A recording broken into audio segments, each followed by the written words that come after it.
Starfire wins.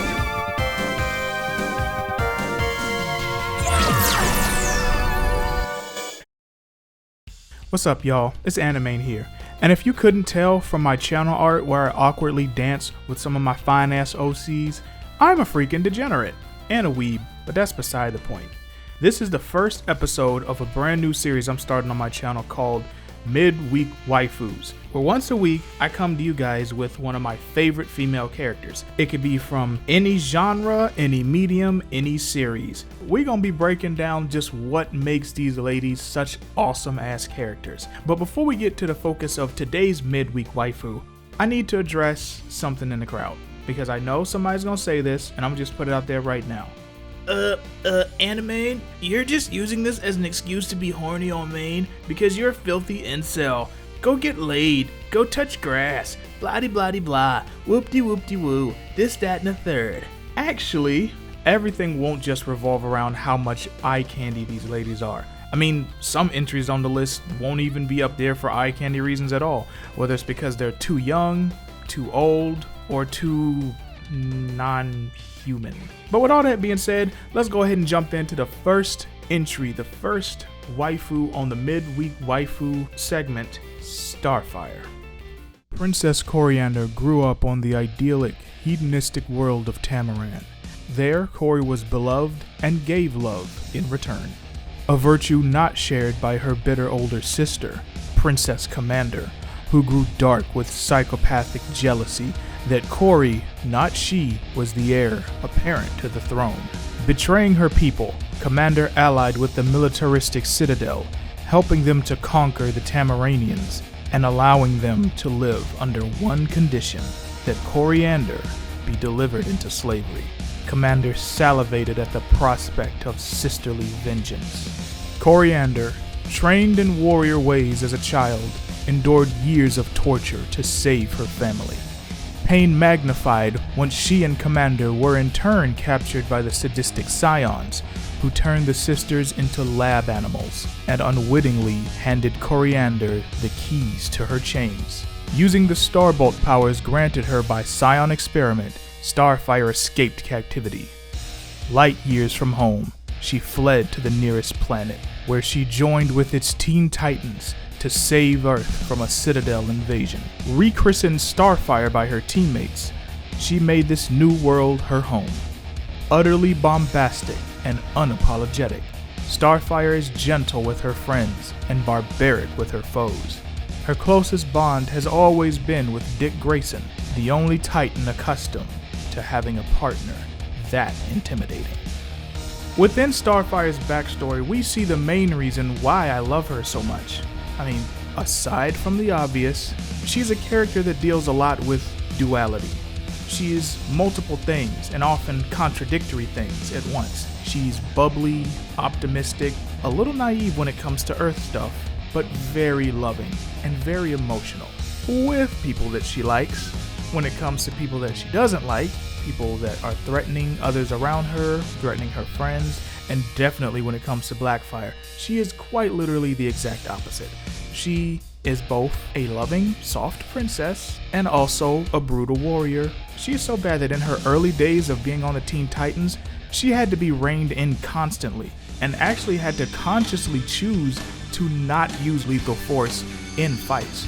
Don't let the Cartoon Network version fool y'all. I love that version very much, but OG Coriander did not mess around, okay? When the threat came to town, she blowed they asses down.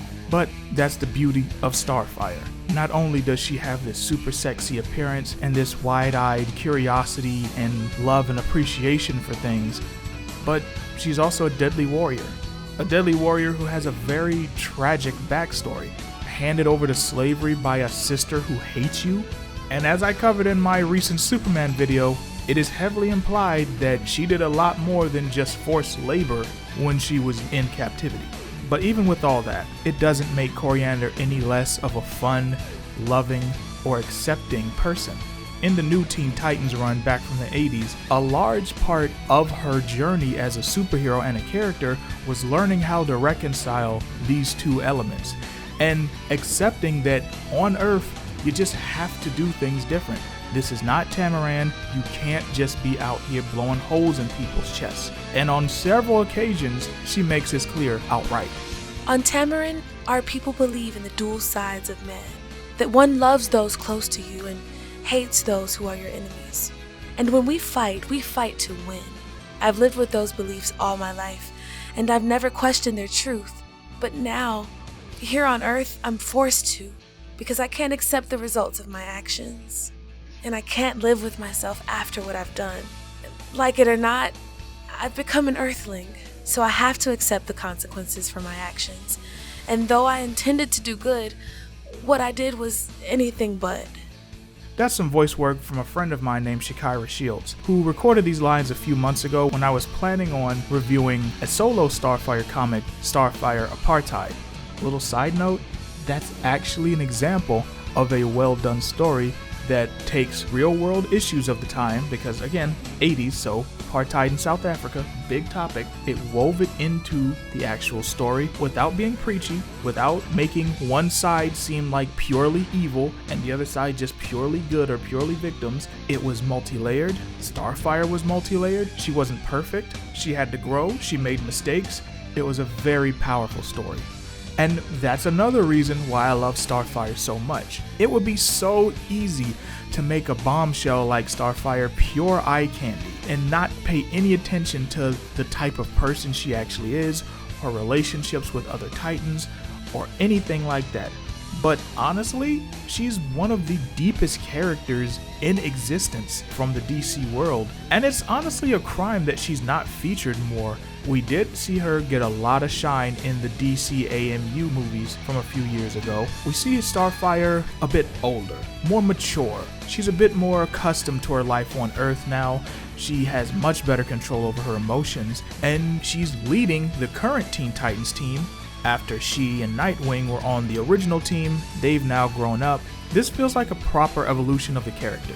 And hopefully now y'all can see a little bit of why I stan Coriander. I have been a fan of hers since I first seen her on the cartoons so many years ago. She is my favorite Teen Titan, she's my favorite superhero from DC, and she's one of my favorite comic book characters of all time. If you're interested in Starfire, if you want to learn more about her, I can't recommend enough going right to the sauce, going right to the new Teen Titans comic book. However, if the only version of Starfire you're familiar with is the one from the Cartoon Network shows, get ready for something completely different. Different in a good way, but different.